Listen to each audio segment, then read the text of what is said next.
How's it going, everyone? It's Sam. I want to talk to you today about the latest penny stock that I bought. And I'll be honest, I was not planning on buying it. I was not planning on talking about it. I was not planning on any of this. But my Patreon has been telling me to look at this one for pretty much all day today. And honestly, I've been making a lot of videos for the weekend. I've been trying to get some other stuff done, so I hadn't had time until just now.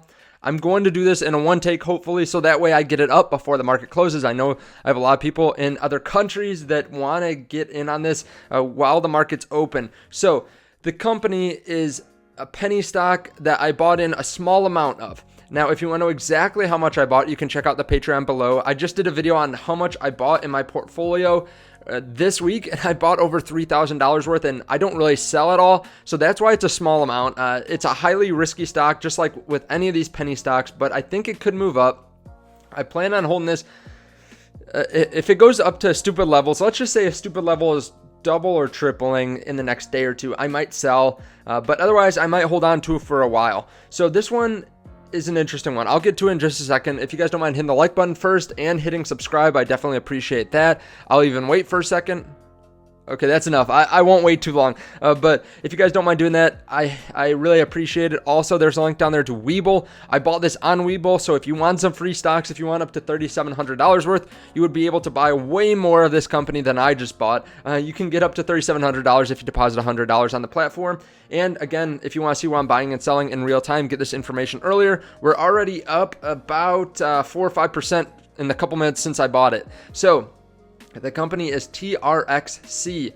And again, I was not planning on buying another penny stock, but this one's interesting to me, and I put in a small amount. So what do they do, and where have they come? So they came from about 36 cents in October. They blew up recently. Now, again, preliminary research here. I'm doing preliminary amounts of research.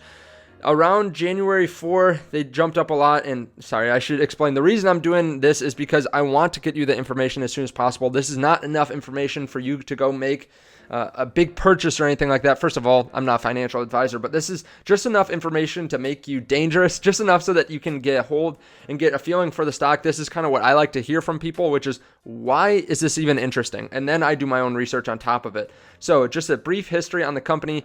TransEnterix is they believe in digitizing the interface between surgeon and patient in laparoscopy. I think I've been talking about too many biopharma stocks. I can't say all these words. To increase control and reduce surgical variability in today's value-based healthcare environment. So what does that mean? Well, laparoscopy is an operation performed in the abdomen and pelvis using small incisions with the aid of a camera. So what they're doing is they are assisting their doctors, and really what they're trying to do is have this technology that can learn from doctors. So they explain it a little bit more, but they say digitizing the interface enables the use of advanced capabilities like augmented intelligence, connectivity, and robotics. So they're trying to make this a lot more efficient. They're trying to be able to enhance the experience and make it a lot more uniform and kind of like an artificial intelligence for this kind of surgery. Now, they are trying to address clinical, cognitive, and economic shortcomings in surgery. Now, just some of the stuff that made me kind of bullish on the company in general. This is their year-end guidance, and this was provided on January 6th. They say here, recent highlights, their Senhance surgical system received its registration certificate by the Russian Medical Device Regulatory Group, allowing for its sale and utilization throughout the Russian Federation.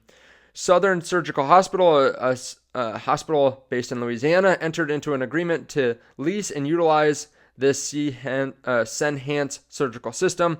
They had their first pediatric cases. Again, not going to edit this just because I want to get it out to you quickly. First pediatric cases utilizing the Senhance completed in October, representing the first time that 3mm instruments were used in robotic pediatric surgery.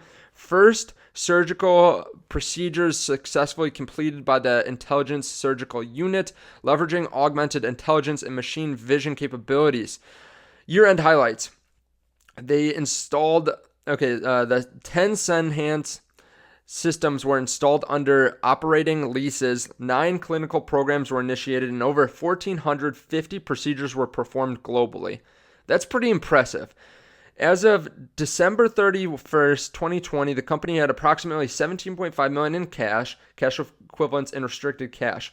Now, something that worries me a little bit is that the company expects to have enough cash to support their systems into the third quarter of 2021. That's not too long.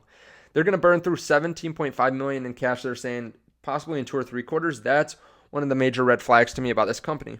They're expecting about $1.1 million in revenue for the fourth quarter, and they're expecting about $3 to $3.2 million over the entire year. So even if you just look at the first 3 quarters, they were averaging about 700 million. Now they're looking at 1.1 million, and who knows, they probably raised it up. Again, have to do more research on this company. They say that they're pleased with the momentum generated across our organization during these challenging times. We continue to expand our global footprint with new system installations, and procedure volumes rebounded in the back half of the year across each of the across the geographies. In addition, we had a number of regulatory and portfolio expansion milestones, including the introduction of machine vision and augmented intelligence, which enables the promise of digital laparoscopy. We've built a great foundation in 2020, and we expect to continue our excellence and be able to execute in 2021. So what are they expecting this year? They're expecting CE mark approval for the ISU in Europe. They're expecting some FDA clearance for some different things here. You can see for several different things. During the first half of 2021, they expect to publish clinical papers in a couple different major publications, it looks like. Again, we have to do more research, but I threw in a small amount just to get some exposure to this now. So I think it's going to do well. However, I'm not willing to risk a ton of money at this point. Of course, do your own research on this. Now, what are analysts expecting next year? So they're not really expecting a share price. I don't know why I think it's just so little known that it says negative 0.13% for the estimate. I don't think that's right. I don't think anyone's guessing this is going to go negative, but you can see the revenue estimates that they're expecting. So they're expecting this quarter about 1 million. Next quarter, they're expecting 2 million.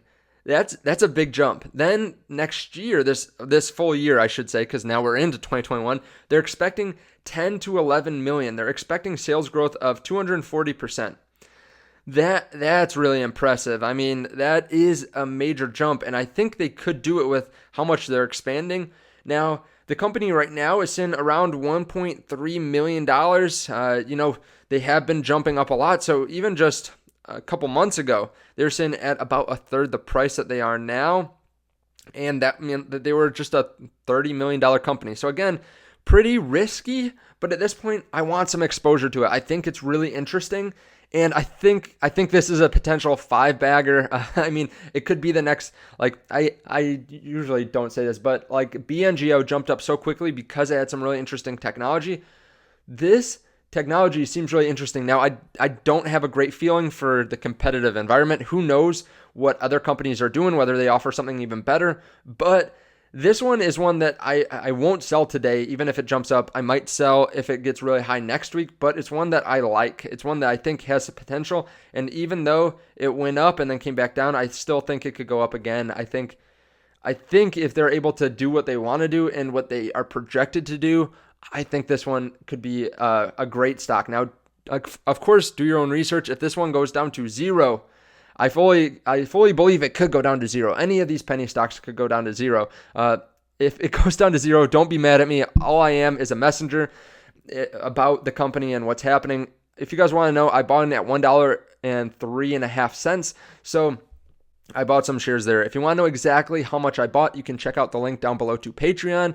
There, people were talking about this one all day. So some people were probably able to get in even at 90 cents today and write it up about 22.5%. I've written it up about 10% or so. So definitely check that out down below if you want to get in on it. If you guys want to see the video that I just did on my entire on everything that I bought this week. It does not include this stock because this is the latest stock, but you can check out that here. Thank you guys so much. Be on the lookout for a total portfolio reveal that won't have this because I just recorded it, but you can definitely check that out. It will be coming over the weekend. Thank you for checking out WeBull and Patreon and all that, and I will see you in the next video. Bye.